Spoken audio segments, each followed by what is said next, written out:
Dreamweaver хичээлээ маань ээж дугаар хийж байна. За энэ удаагийн хичээлээр бид нэр Dreamweaver-ыг одоо бүр бүтэн сайт болгож одоо хийсэн одоо хуудастай холбох доторх агуулгын дүүрэх энэ одоо зүйлүүд үзэх юм аа.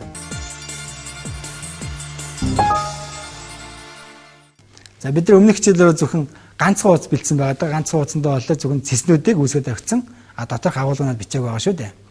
За тэгэхээр үндсэн агуулга маань одоо бидний энэ ард байрлаж байгаа энэ цагаан зэн бичигдэн тийм ээ. Би одоо энд бол ихэд дөрвөн хуудастай одоо сайт хийхээр үүсгэсэн байгаа. Нүүр хуудас, хичээл 1, хичээл 2, хичээл 3 гэсэн тийм.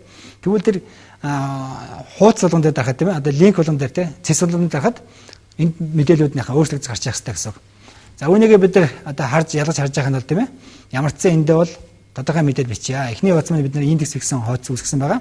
Тэгэхээр энд бол индекс хуудасны мэдээлэл байна гэсэн ийм тайлбарыг биччихье. За тэгээд бид нар яг хуулц болгон дээр мөн ийм өхөө яхаа өөр одоо тайлбарыг бичиж оруулна гэсэн үг л дээ. За тэгээд бид нар энийг хадгалахаас өмнө бид нар энэ цэс маань хуулц болгон дээр харагдаж байгаа хэвээр. Хуулц болгон дээр энэ цэс харагдаж байна.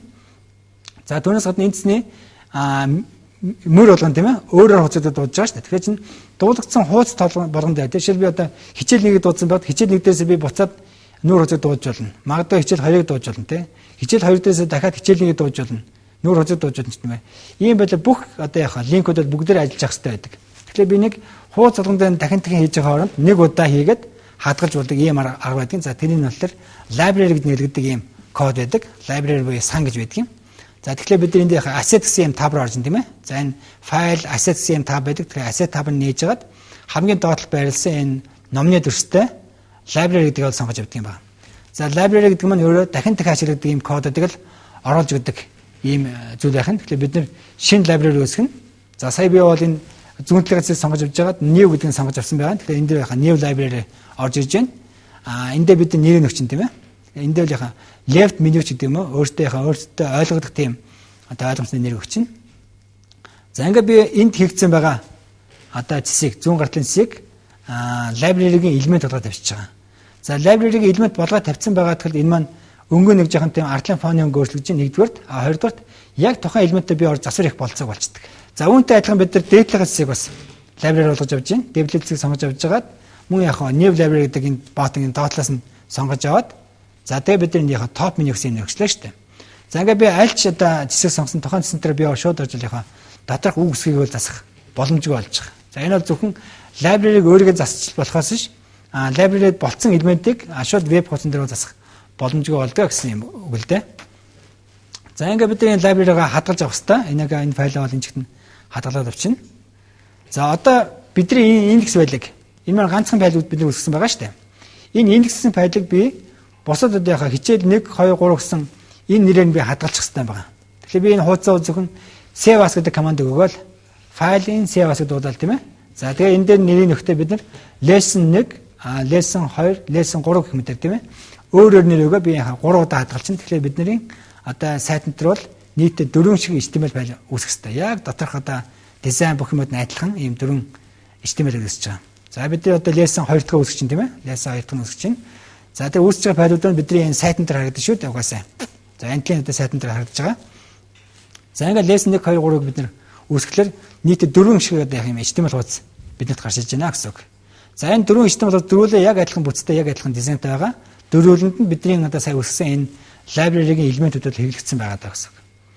За тэгэхээр би 4 хуудас маань бие биентэй шилжилт байхын тулд энэ линкүүдийг бид нэр зааж өгтөө. Одоо тэр library дээр зааж өгөх хэрэгтэй байхгүй юу? За нэгдүгээр бид тэрийг зааж өгнө. Хоёрдугаарт нь хуудас болгоны дээрх агуулгыг бас жоохон өөрөөр байх хэрэгтэй тийм ээ. Тэрийг агуулга нь өөр байгаа гэдгийг яхаа тэмдэглэхийн тулд бид нар яхаа нэг товчхон жоохон жоо өгч. Мэдээж бид нар яхаа энийг яг жинхэнэ сайт ихтэй өөрөөр агуулгатай өөрөөр их мэдээлэл дүүргэн шүү дээ тийм. Яг энэ удаад бид нар яхаа зүгээр хичээл 2, хичээл 3 гэдэг юм уу? Эсвэл зарим нэг хуудсан дээр нь зураг оруулалт тавиач юм а тийм. Ингээд ямар ч өөр хуудас дуудаж байгаа шүү гэдэг өөртөө ядаж харах хэмжээнд яхаа мэдээлэл оруулаад тавьчихъя л да. За энд бид нар зураг оруулж өгч чинь. За зургийг бид нар яг зураг оруулдаг баатан болж байгаа л зураг байгаа газраас тийм ээ. Одоо хаана зураг хатгалсан бэ тэрнээс аваад тавьчихна. За дурын зураг авч тавьж болно те энэ бол хамаахгүй л те. За ямар ч юм бид нар энэ бол сүүлд нь би 2 дахь хуудасыг дуудахад л энэ бол бусад хуудас ялгаатай өөр хуудас дуудаж байгааг харахын тулд яг ингэж заагалж өгöd байгаа шүү те. За энэ зураг орцсон байгаа. Зүгээр энэ зургийн одоо яхаа линк яг зам нь бол энэ зөв авсан байгаа чинь энэ бол зураг орсон байгаа гэсэн үг. Тэгэхээр яг браузер дээр дуудсан үед энэ зураг олчихно л да. Түүнээс яг одоо энэ Dreamweaver дээр харагдахтаа өөр бол юм дүрсэн сайн харагдахгүй байна те. Энэ бол санаа зовхон байхгүй. За ийм байдлаар бид нэр бусад бүх хуудасуудын бүгдээрийнх нь агуулгыг өөрчилж байна тийм ээ. За энд бол 3 дахь хуудсыг өөрчилж байна. 3 дахь хичээл гэсэн тэг хичээл 3 гэсэн хуудсыг өөрчилж байна гэсэн. За ингээд бид нар ямар ч сан 4 тустай HTML файл дөрвөлөө дотроо өөрөөр агуулгатай ийм одоо HTML файлыг бол үүсгэсэн байх хэрэгтэй маа. Гэхдээ энэ бүгд л яг бүгд дундаа нэг одоо library-гаас зэсээ авсан байгаа гэж ойлгож байгаа.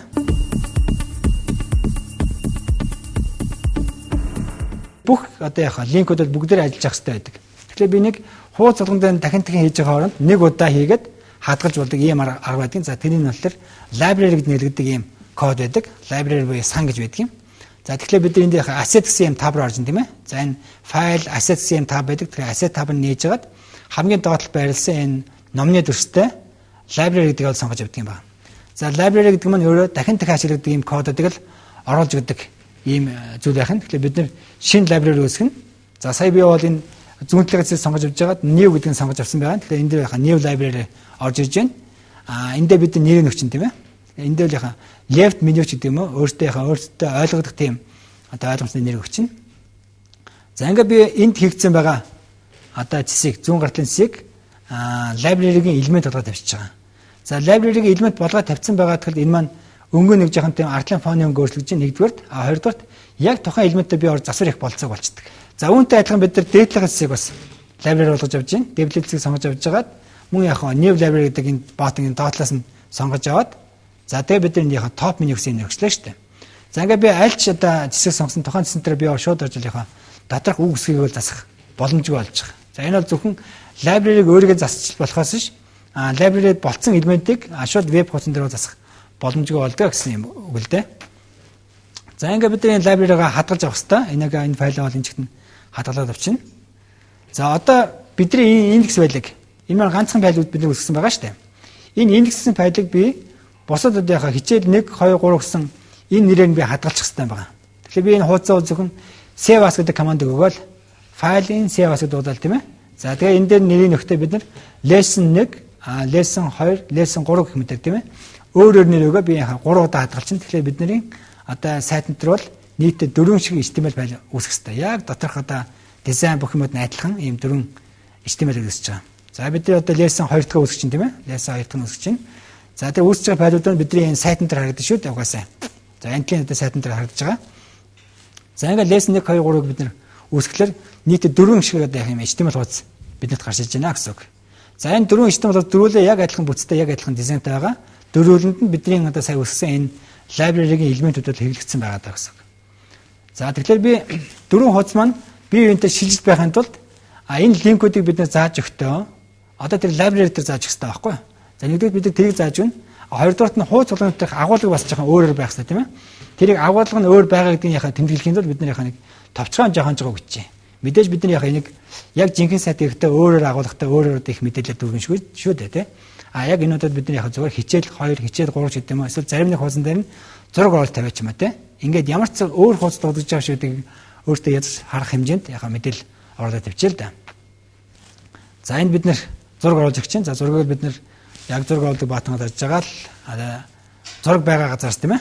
Одоо хаана зураг хадгалсан тэрнээс аваад тавьчихна. За дурын зураг авч тавьж болно тийм. Энэ бол хамаахгүй л тийм.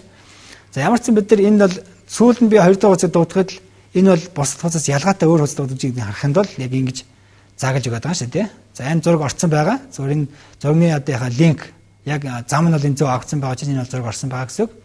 Тэгэхээр яг браузер дээр дуудсан үед энэ яхаа зөвөр болчихно л да. Түүнээс яг одоо энэ Dreamweaver дээр харагдахтаа өөр бол юм дүрсэн сайн харагдахгүй байна тийм. Энэ бол санаа зовхон байхгүй. За ийм байдлаар бид нэр бусад бүх хуудасуудын бүгдээрийнх нь агуулгыг өөрчилж чинь тийм ээ. За энд бол 3 дахь хуудсыг өөрчилж байна. 3 дахь хичээл гэсэн тийм хичээл 3 гэсэн хуудсыг өөрчилж байна гэсэн. За ингээд бид нар ямар ч сан 4 тустай HTML файл дөрвөлөө дотроо өөрөөр агуулгатай ийм одоо HTML файлыг бол үүсгэсэн байх хэрэгтэй маа. Гэхдээ энэ бүгд л яг бүгд дундаа нэг одоо library-гаас зэсээ авсан байгаа гэж ойлгож байгаа.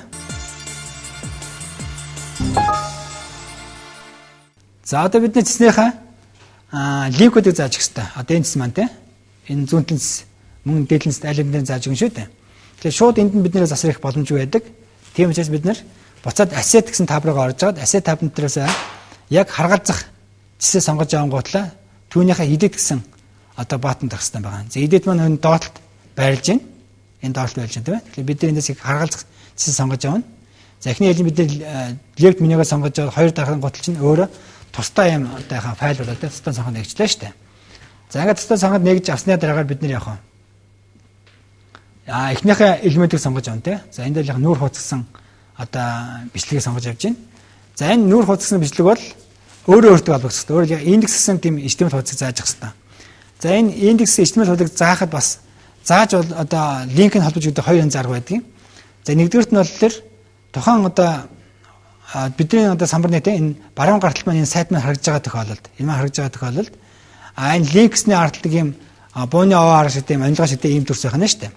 Тэр төрсөндөө дарж байгаа энэ сумыг бид чирж яваачаад файлн дээр тавьчихдаг юм байна. Тэгэхээр энэ файл шууд холбогддог. Бидний хувьд яг дэлгэцэн хэтэрхий жижигхэн байгаа учраас зүүн баруун талын самбар маань гүйц тарагдахгүй тийм ээ. Тийм учраас бид энэ аргаар нь биш зүгээр файлаар нь авчи. Тэгэхээр бид яг энэ шар одоо хавцын төрсөндөө дарж жагаад файлаа одоо нээдэг тийм файлаа заасан тэр фолдер нээж явж жагаад тэгээ энэ маань ямар файлыг зааж авах хэвээр тэр файлын нэгийг сонгож авал окей дараад байна шүү дээ. За ийм үйлдэл бид нар хийгээд байгаа гэсэн тийм. Ингээл бид нар окей дараад. Тэгэхээр энэ сонгогдсон хуудас цэсний үг болгон маань өөрөөр файлтай холбогдож байгаа. Энэ маань линк авч байгаа гэсэн шүү дээ. Линк авч байна гэж ойлгоё. За ингээд бид нэр зүүн талын хэсгийг бол хийгээд гүйцэжлээ. Энэ хийсэн лайбраригаа бид нар хадгална. Энэ лайбраридаа бид нар өөрчлөлт оруулж байгаа гэсэн. Энийг бид нар хадгалах хэрэгтэй. За лайбрари дээр оруулсан өөрчлөлтийг бид нар хадгалах үед энэ лайбраригийн элементийг ямар хуудасууд хэрэглэсэн байна, тийм ээ?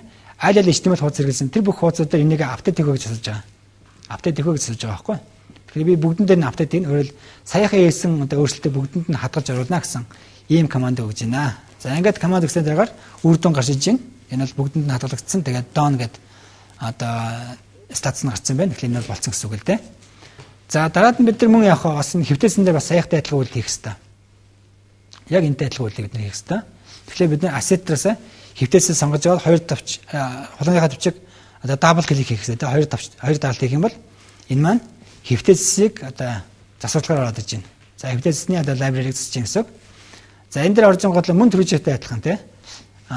Тэснийхээ өгнүүдийг сонгож аваад тэгэл энд одоо доор байлж байгаа линкийн тавчиг дарж байгаа л файлаа сонгож аваад окей тавьчихсан байгаа шүү дээ. За энэ үйлийг бид нэр өөрөөр файл заалгаж өгнө тийм ээ. Цэс болгоныг өөр файлыг заахаар болгож одоо холбож өгнө гэсэн. За энэ байдлаар бид бүгдийг хийж гэж байна. За энт тийм доотлол дараал энэ файлаа сонгож аваад бид явуулаад байна шүү дээ. За энэ ч гэсэн бас явж байгаа гэсэн. За ингээ бидний цэс бол бүгдээрээ одоо холбоотой боллоо. Бүгд холбоотой боллоо гэсэн. За ингээд энийг бид нараас хадгалахад энэ одоо дээдлийн одоо топ меню маань бас энэ дөрвөн хуудсан дөрвөлөнд нь хэрэгжүүлэгдсэн учраас бүх хуудсан дээр өөрчлөлт нь хадгалах уу гэж одоо асууж байна. За бид нэ тэгээ окей тавьчих дарангуул энэ маань яхаа done гэж дууссан байна гэсэн тийм хадгалагчлаа гэсэн. За энэ байдалтай боллоо. За бид нэ лайбраригаа хаачна. За одоо энэ веб хуудасаа бид нар яг одоо браузер дээр дуудаж үзчих хэрэгтэй тийм ээ. HTML индекс хуудасаа бид нэр гаргаж явж байгаад одоо үзэх хэрэгтэй. За түүний хувьд эхлээд бүх файлуудаа энэ сайт дээр маань байгаа энэ дөрвөн файл маань өөрөөсөө хадгалагддаг гэж хэлсэн шүү дээ. Тэгэхээр бүгдэрийг нь save all гэдэг команд гэж хадгалчаад за одоо тэгээ браузер дээр дуудаж байна. За браузер дээр дуудсны дараа бид нар линкүүдийг шалгаж ирсэн тийм ээ. За одоо энэ бол эхний индекс хуудсыг харуулж байгаа гэдэг энэ одоо агуулгын харагдаж байна. Агуулгын хувьд л. За даад нь бид нар яхаа өөр линк дарж үзэж болно тийм ээ. За хичээл нэгэ дарж үзлээ. Тэгвэл хичээл нэг гэсэн хуудас дууцгасныг илтгэсэн агуулгууд энд л өөрчлөгдөж байна гэсэн. За мөн дээдлийн цэсэн дээрс энийг хийж өгч болно. Тэгээд дээдлийн цэсэн дээр хичээл 2-ыг дахад хичээл 2 дээр бидний зураг байрлуулсан тэр зураг маань энд харагдаж байна. За хичээл 3 гэсэн линк дээр дарангуутал нь хичээл 3-ыг бол яхаа бас энэ дээр дуудаж байна тийм ээ. За энэ байдлаар бидний дээдлийн цэс болон одоо зүүн талын цэс аль аль нь бол бүрэн ажиллагаатай болсон байна гэдэг нь бол харагдаж байна.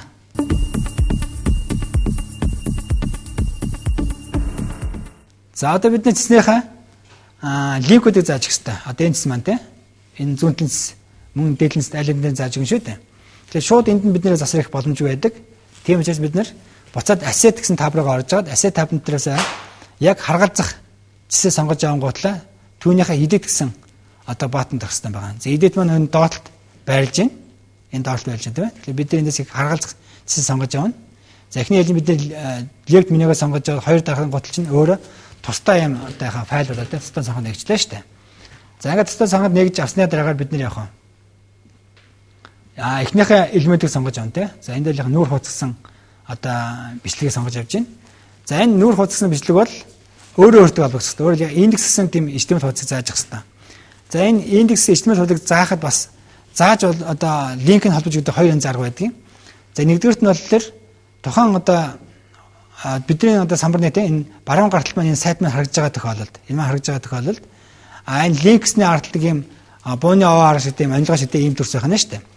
Тэр төрсөн дээр дарж байгаад энэ сумыг бид нэ чирж яваачаад файлн дээр тавьчихдаг юм байна. Тэгэхээр энэ файл шууд холбогддог. Бидний хувьд яг дэлгэцэн хэтэрхий жижигхэн байгаа учраас зүүн баруун талын самбар маань гүйц тарагдахгүй тийм ээ. Тийм учраас бид энэ аргаар нь биш зүгээр файлаар нь авчи. Тэгэхээр бид яг энэ шар одоо хавцны төрсөн дээр дарж байгаад файлаа одоо нээдэг тийм. Файлаа заасан тэр фолдерыг нээж явж байгаад тэгээ энэ маань ямар файлыг зааж авах хэвээр тэр файлын нэг сонгож авал окей дараад нь шүү дээ. За ийм үйлдэл бид нар хийгээд байгаа гэсэн тийм. Ингээл бид нар окей дараад. Тэгэхээр энэ сонгогдсон хуудас цэсний үг болгон маань өөрөөр файлтай холбогдож байгаа. Энэ маань линк авч байгаа гэсэн шүү дээ. Линк авч яана гэж ойлгох юм. За ингээд бид нэр зүүн талын хэсгийг бол хийгээд гүйцэжлээ. Энэ хийсэн лайбраригаа бид нэ хадгална. Энэ лайбрарид бид нэ өөрчлөлт оруулж байгаа гэсэн. Энийг бид нэ хадгалах хэрэгтэй. За лайбрари дээр оруулсан өөрчлөлтийг бид нэ хадгалах үед энэ лайбраригийн элементийг ямар хуудасууд хэрэглэсэн байна, тийм ээ? Аль аль HTML хуудас хэрэглэсэн тэр бүх хуудасуудаар энийг апдейт хийх гэж асууж байгаа. Апдейт хийх гэж асууж байгаа байхгүй. Тэгэхээр би бүгдэн дээр нь апдейт хийн. Өөрөөр саяхан хийсэн одоо өөрчлөлтөө бүгдэнд нь хадгалж оруулна гэсэн ийм команд өгж байна. За ингээд команд өгсөн дараагаар үр дүн гарч иж байна. Энэ бол бүгдэнд нь хадгалагдсан. Тэгээд done гэдэг одоо статус нь гарсан байна. Тэгэхээр энэ бол болцсон гэсэн үг л дээ. За дараад нь бид нар мөн яг бас энэ хэвтээсэн дээр бас саяхтай адилхан үйл хийх хэрэгтэй.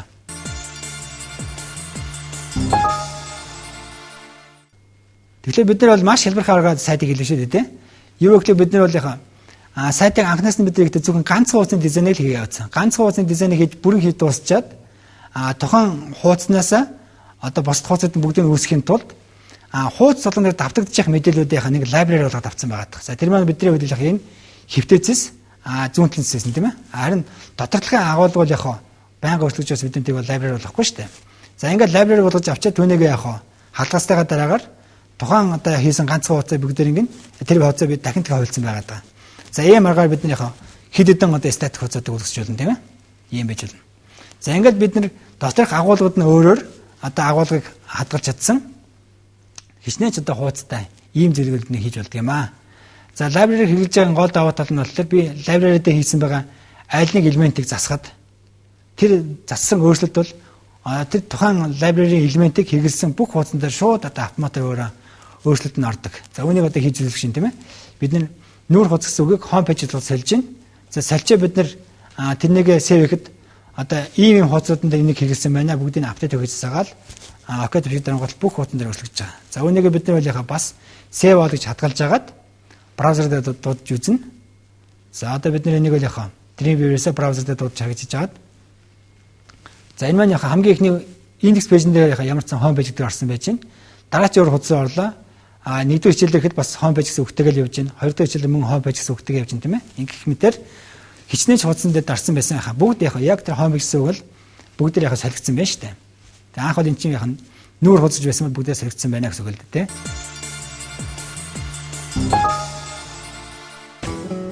За ийм байдлаар бид нар маш богино хугацаанд хэлбэрхэн аргаар одоо статик одоо вебсайтыг хийж байгаа маа. За ингээд бидний энэ удаагийн хэлбэрийг өндөрлж байна. За дараагийн хичээлээр дахин уулзлаа баяртай.